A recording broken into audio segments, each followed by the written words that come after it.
foi de vitórias importantes de times que estão lutando lá embaixo contra o rebaixamento. A começar, né, o nosso primeiro tema aqui do Linha de Passe, a começar pelo Vasco. 1-0 contra o Fortaleza, contra um time que é finalista de uma competição sul-americana, com o primeiro gol marcado por Dimitri Payet, e um gol assim, na habilidade, né, de um cara diferente, de um cara que foi contratado para fazer a diferença nesse tipo de momento. Jogo difícil, duro, o Vasco se segurou no fim, venceu por 1-0, soma 3 pontos e sai da zona do rebaixamento, deixando nesse momento o Santos nela. Pedro Ivo, boa noite. Tudo bem, Paulo? Um abraço a você, Calçade Birner, fã de esporte com a gente. Pelo menos dorme fora da zona do rebaixamento, merecidamente pelo que foi o jogo de hoje. O Vasco é uma das notícias que preocupam times que eu acho que a gente não pode deixar de falar hoje, porque a rodada assusta Cruzeiro, assusta Corinthians, assusta Inter, que perdeu para o Bahia, porque o Bahia ganhou, o Vasco ganhou, o Cuiabá ganhou, o Goiás ganhou, e mais do que isso, é gente lá de baixo que está jogando bola.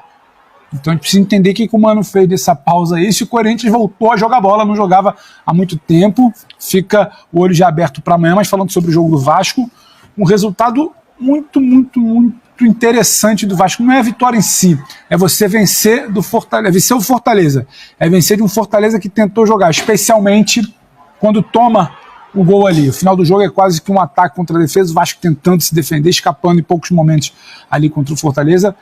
E uma boa notícia para o torcedor, que é um entendimento talvez da comissão técnica, se no primeiro momento ele insistiu com o Payet pelo lado, não é muito a dele, no segundo momento faz a troca, Payet por dentro, naquele funil ali que Calçado sempre cita. A gente está vendo o gol agora, a finalização é por ali que ele cai, é por ali que ele pode fazer mais diferença, e fez diferença. A qualidade para finalizar, algo que faltava ao Vasco no primeiro tempo. Teve um bom primeiro tempo, parou no goleiro João Ricardo, no bom goleiro João Ricardo, ficou com um gostinho amargo de que você não pode demorar a finalizar, a espetar o time contra o Fortaleza.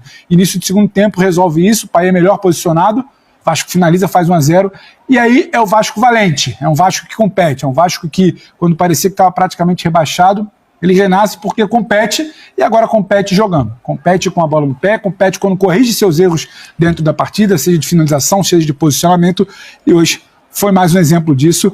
Não é muita gente que vai ganhar do Fortaleza, não. A gente pode debater sobre prioridade, foco em Sul-Americana, mas ganhar do Fortaleza é difícil, especialmente quando esse time entra em campo para jogar, não para se poupar, que vai ter muito disso daqui até a final da Sul-Americana, a gente vai conversar. Mas acho que é um resultado acima até do que a gente poderia imaginar. Um empate entre Vasco e Fortaleza em São Januário, pelo que é cada time, não seria um absurdo. Agora, você ir atrás enquanto o Vasco, corrigir posicionamento, sai um gol do Payet, uma boa notícia, faltava um gol dele, talvez ele para carimbar essa chegada, está de muito bom tamanho para o torcedor do Vasco. E dá para dizer, até pela escalação, pela formação, que o Ramon Dias foi corajoso, né, Paulo Calçade? Bastante. Bem-vindo. Olá, Andrade, companheiros, lá para você que nos assiste, essa transformação do Vasco.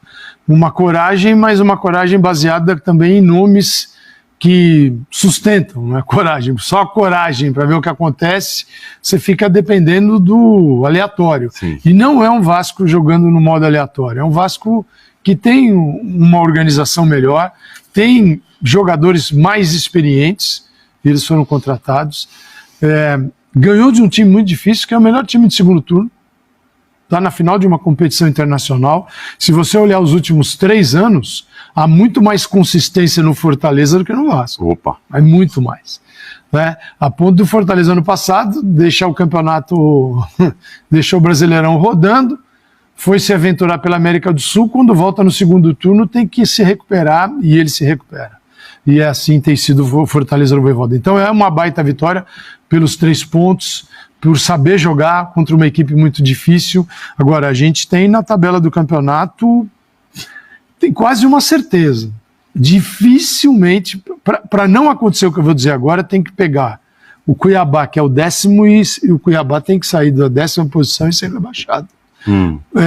Um clube fundador do Clube dos 13, que eram os 12 grandes, mais o Bahia, para não cair, tem que puxar o Cuiabá aqui para a zona do rebaixamento. Ele tem que sair do 10º e despencar. Só que e ele ganhou fora 36, né, Caça? 36. Porque você encontra o Cuiabá, que não é um clube no estado aqueles tradicionais, os 12 grandes, porque você tem outras equipes hoje, você tem, por exemplo, o Atlético Paranaense, que é uma equipe que ele já está inserido nesse contexto de clubes ele não tem aquela imagem da grande torcida, que dá esse respaldo para os 12 do futebol brasileiro, mas em termos de organização e estrutura ele está na frente da maioria desses 12 aí.